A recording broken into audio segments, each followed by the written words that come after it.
Olá pessoal, eu sou Thiago César, médico oftalmologista aqui em Belo Horizonte. Sou oftalmologista, cirurgião de catarata e hoje a gente vai conversar um pouquinho sobre as cataratas, sobre o cristalino, sobre a anatomia do cristalino da câmara anterior e os princípios básicos ali da catarata. É um vídeo mais denso, um vídeo mais longo, mas eu vou levar para você um pouquinho mais de informação sobre a catarata. Minha trajetória de formação, eu sou médico formado pela Universidade Federal de Ouro Preto. Depois eu fiz minhas especializações no Instituto de Olhos das Ciências Médicas, onde eu fiz oftalmologia, também fiz fellowship de cirurgia de catarata, segmento anterior. Depois eu fiz fellowship na Santa Casa de Cirurgia Refrativa e também de ceratocone.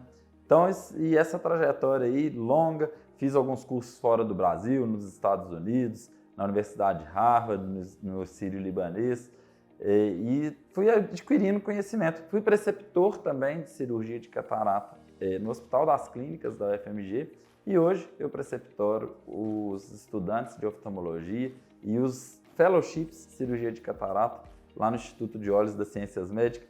Isso daí é um pouquinho do nosso background. Aqui é a Ampla Oftalmologia, é o espaço onde que a gente está fazendo esse vídeo para vocês. É uma clínica de oftalmologia onde eu exerço a minha oftalmologia. Hoje nós estamos aqui na Avenida do Contorno, no edifício do Life Center e pretendemos ficar aí por um longo tempo. Se vocês não encontrarem a gente aqui um dia, encontrem a gente em outros lugares, porque a Ampla sempre existiu com a gente. Bom, para falar de catarata, é muito importante falar sobre o exame de catarata. Quais são os sinais vitais do olho?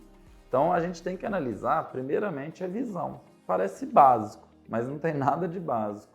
É porque quanto que essa catarata está prejudicando a visão? Ela prejudica mesmo a visão? Essa pessoa consegue renovar a carteira? As atividades diárias estão comprometidas com esse nível de catarata? Como que é essa visão da pessoa com a catarata? O outro sinal que é muito importante o cirurgião de catarata observar é como que é a pressão do olho. É um olho hipertenso? É um olho que tem glaucoma? Ele vai precisar de algum cuidado adicional no intraoperatório, no pós-operatório. A gente tem que fazer alguma suspensão de colírio. Então é muito importante a gente ter a medida da pressão intraocular para a cirurgia de catarata. Um terceiro sinal muito importante no exame pré-cirúrgico da cirurgia de catarata é analisar a pupila. Porque tem pessoas que têm a pupila muito grande e tem as pessoas que têm a pupila pequenininha. Isso é a pupila premium, associada com uma excelente visão pós-operatória. Mas as pessoas a gente tem que analisar o reflexo pupilar, se não tem nenhuma anisocoria de um olho para o outro olho, se tem alguma diferença de tamanho das pupilas, se não tem nenhum defeito pupilar aferente, essa pupila ela abre enquanto ela deveria fechar no feixe de luz. Isso é um sinal muito importante da gente analisar e o cirurgião de catarata deve levar em consideração o exame, a pupilometria e o exame da pupila. São exames importantes e muitas vezes a gente observa no centro cirúrgico, nos cirurgiões menos experientes, negligenciados. E fazer uma análise do seio camerular desse paciente, fazer uma análise do ângulo. Como que é a estrutura do ângulo? Às vezes de rotina, para a maioria dos pacientes, isso daí não tem tanta importância, porque a maioria das pessoas tem o ângulo aberto e tudo bem. Mas essa pessoa ela é diabética? Se ela é diabética, a gente tem que fazer uma gonioscopia para analisar o ângulo, para ver o seio camerular. Ali tem neovasos. Se a gente já vê na retina alguma doença proliferativa vascular, principalmente nos diabéticos, hipertensos, mal controlados, a gente deve buscar no ângulo. A gente tem vasos ali no ângulo que no intraoperatório eles podem sangrar e gerar uma série de complicações no intraoperatório e que se a gente faz essa análise criteriosa, a gente pode fazer um laser, fazer algumas injeções de anti-VEGF pré-operatório, fazer um preparo melhor para que a gente tenha esse sucesso, né, no intraoperatório e no pós-operatório. A análise do seio camerular é importante na cirurgia de catarata. E aqui, essa imagem que eu coloquei aqui, qual que é o olho que tem problema? Parece óbvio, né? Porque esse olho aqui, ele tem o sinal da seta. A seta está ali até demonstrando o problema para a gente. Mas, na verdade, ambos os olhos têm problema. Aqui nessas duas fotos, todos os olhos têm um problema. É claro, uma cápsula anterior do cristalino cheia de impressões, cheia de marcas. É óbvio, ela é mais fácil de ser vista, qualquer pessoa, qualquer residente no primeiro ano de residência vai conseguir observar isso. Mas a sutileza de analisar na segunda imagem aqui, essa imagem de cinzas de cigarro na beira pupilar, na beiradinha da pupila, naquela senhora que chega no seu consultório, mais idosa, branca, caucasiana, aquela senhora de origem europeia, de olhos claros, tabagista às vezes, a gente tem que desconfiar da síndrome da pseudoesfoliação. Então, nas síndromes esfoliativas, pseudoesfoliação, a gente tem a chance de ter depósito. E volto no slide anterior, que era falar sobre depósito de pigmentos no ângulo, que é no exame da gonioscopia a gente vai observar. E nesses sinais, a gente pode ver ali que tem dispersão de pigmento nessa câmara anterior. A dispersão de pigmento na cirurgia de catarata, ela está associada a uma maior fragilidade zonular, a uma maior fragilidade de todo esse complexo, onde que a gente vai apoiar a lente no saco intracapsular. Então, às vezes, a gente tem que ter um CTF, um segmento de tensão capsular, a gente tem que ter alguma preparação extra, tá com uma lente de 3 peças sempre à mão, antes da gente operar esses tipos de casos. E é muito importante que essa análise pré-operatória seja feita com muito detalhe. Aqui nessas imagens, se a gente põe a lâmpada aberta, a gente fala, ó, tem catarata, tem opacidade do cristalino. Isso mostrando para qualquer pessoa, ela tem a capacidade de observar. Mas quando a gente faz aqui ó, o corte oblíquo da luz entrando na fenda, a gente observa que essa opacidade aqui, ela está lá no polo posterior. E essa daqui é uma catarata polar posterior. É importante que a gente identifique que essa opacidade é de uma catarata polar posterior. A maioria das cataratas polares posterior, elas são cirurgias que a cápsula posterior já está aberta. É um encontro quase certeiro com o vítreo. E a comunicação entre a camada anterior, a câmara anterior e a câmara posterior muda completamente a nossa postura no intraoperatório, o risco dessa cirurgia. Então, é uma cirurgia que deve ser feita por mãos bastante experientes. Geralmente, no serviço de residência, são os cirurgiões mais experientes. Às vezes, os nossos cirurgiões fellowships não fazem esse tipo de cirurgia, ela passa para nós preceptores, porque é uma cirurgia que determina maior habilidade. E aqui eu faço um parênteses para você que é cirurgião de catarata, que está buscando um assunto, que a gente não deve fazer uma hidrodissecção. A gente não deve passar líquido entre a cápsula anterior e essa catarata polar posterior. A gente deve fazer uma hidrodelineação, passar o líquido entre o epinúcleo e o núcleo, para que a gente deixe ali protegido aquela cápsula antes dela ser rompida, antes de ser retirada essa opacidade posterior, faz a facoemulsificação, emulsifica esse núcleo inteiro e depois faz a retirada. Se a gente tem uma rotura de cápsula posterior com menos conteúdos nuclear, com menos conteúdos ali de catarata, vai ser muito mais fácil para a gente manejar o pós-operatório, o intraoperatório e conduzir essa rotura que a maioria das cataratas polares posteriores já vem. Então, ressalto que o exame físico é, de fato, muito importante para o cirurgião de catarata. É muito importante que você, que esteja começando aí na cirurgia de catarata, faça uma análise criteriosa. Aqui nesse vídeo não tem como eu abordar tudo com vocês. A gente vai abordar em um segundo momento no nosso curso, mais aprofundado. No nosso curso de catarata, a gente aborda isso com muito mais profundidade para o cirurgião e sistematizando todos os detalhes que a gente tem nesses tipos de casos. Então eu vou abordar num tópico específico de casos cirúrgicos complexos, esse tipo de abordagem aí da cirurgia de catarata. Mas é muito importante aqui nessa parte mais básica, nessa parte mais introdutória, não é básica, ela é básica por ser bases, mas é um alicerce muito importante para todo cirurgião que ele conheça. Por exemplo, essa imagem aqui, ó, é uma imagem da câmara anterior. Eu estou projetando aqui uma imagem de uma tomografia de câmara anterior. A gente pode fazer a imagem da câmara anterior com Scheimpflug, que é o tipo de imagem que o Pentacam faz. O Pentacam ele faz aquela imagem de varredura como um satélite tirando uma foto da Terra e ele consegue recompor as imagens graficamente e mostrar esse tipo de análise Aqui eu estou projetando uma imagem de OCT, que é uma tomografia de coerência óptica, e umas medidas que são super importantes no OCT. É a Corneal Thickness, CT aqui, ó, é a espessura corneana. Esses dados a gente vai encontrar muito em inglês, por isso que eu coloquei as siglas em inglês, porque é bastante padronizado e é bastante conhecido pelo cirurgião de catarata. A profundidade da câmara anterior, isso é muito importante. Numa profundidade de câmara anterior pequenininha, profundidade de 2,5, 2,6, às vezes a gente tem que fazer um manitol para desidratar o corpo desse paciente, desidratar o vítreo e ampliar um pouco a câmara anterior.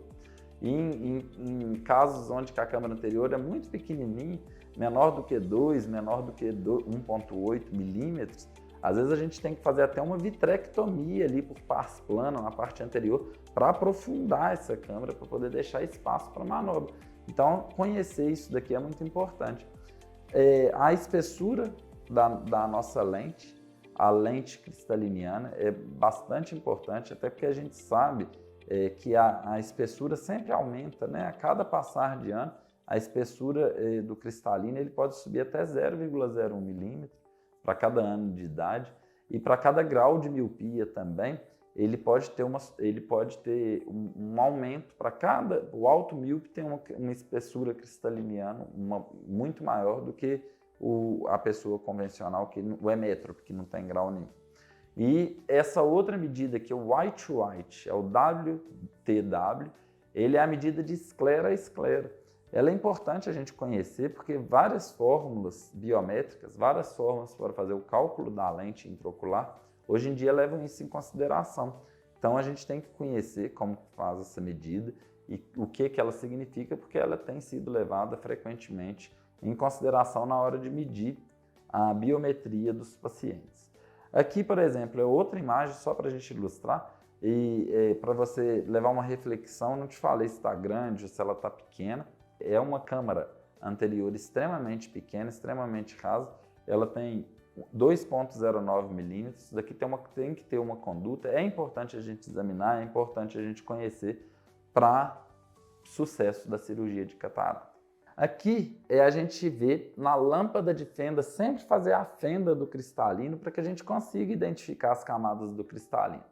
Mas o cristalino ele é composto, né, da camada cortical, que é a camada mais externa, o epinúcleo, que ele é separado do núcleo, das fibras do núcleo, e depois vem o núcleo mais externo, o núcleo mais interno, e esse núcleo central que começa lá desde o início da formação do ser humano, lá no período embrionário. E é bem assim que a gente tem o cristalino como cascas de cebola. Esse é o desenho do cristalino. Ele tem as células cúbicas abaixo do epitélio anterior. Essas células cúbicas é uma camada única de células e elas migram para a periferia do cristalino. Elas sofrem uma migração ali para a periferia, no equador do cristalino, onde elas se alongam. E ali elas começam a secretar as fibras do cristalino e vão secretando a vida inteira, e perdem seu núcleo, né? Só essas partes que são celulares, na parte anterior e no equador. Posteriormente não tem fibras cristalinianas nucleadas. E é importante a gente conhecer, é importante a gente diferenciar isso daí.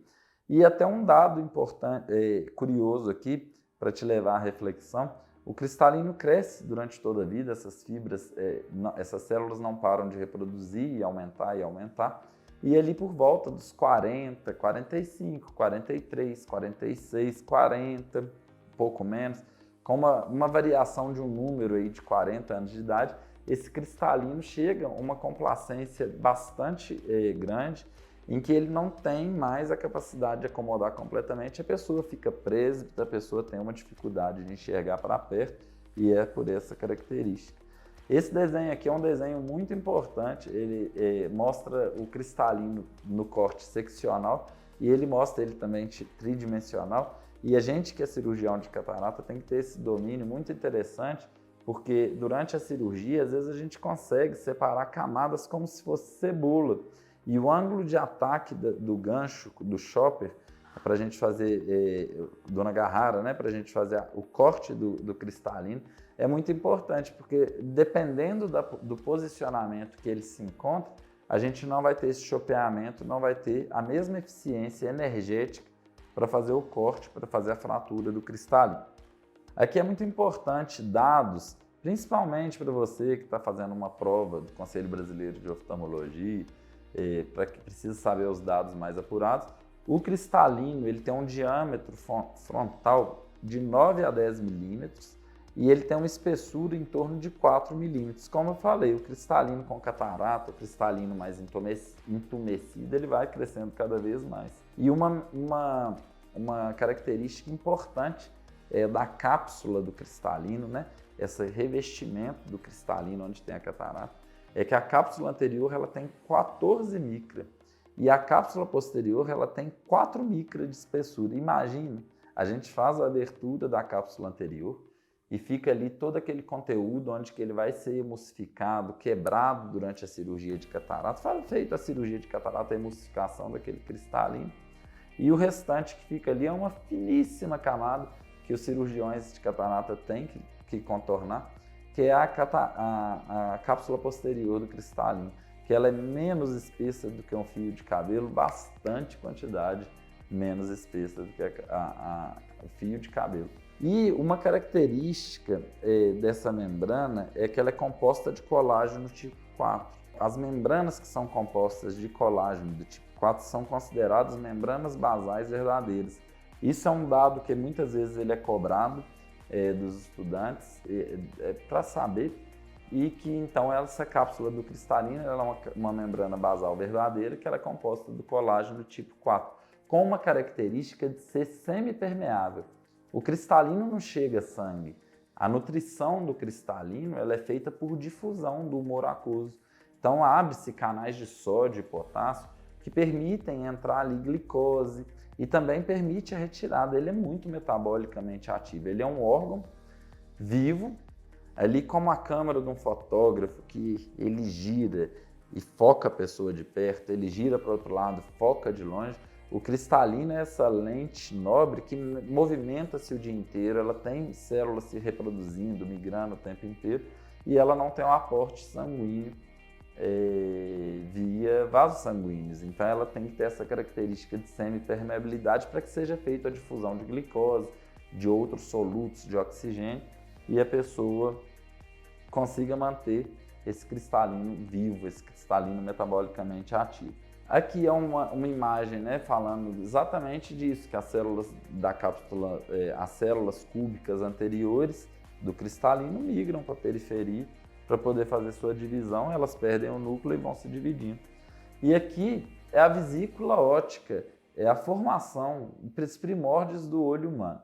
Mas o que eu chamo a atenção aqui é o seguinte: o olho humano é composto por 3 tipos de tecidos, 3 tipos de folhetos embrionários: o ectoderma, a crista neural e o neuroectoderma. Isso é muito importante porque, por exemplo, se você vê o cristalino, ele é destacável, você consegue tirar ele com riqueza de por trás da íris, obviamente não estão grudados, mas porque a íris tem outro folheto embrionário.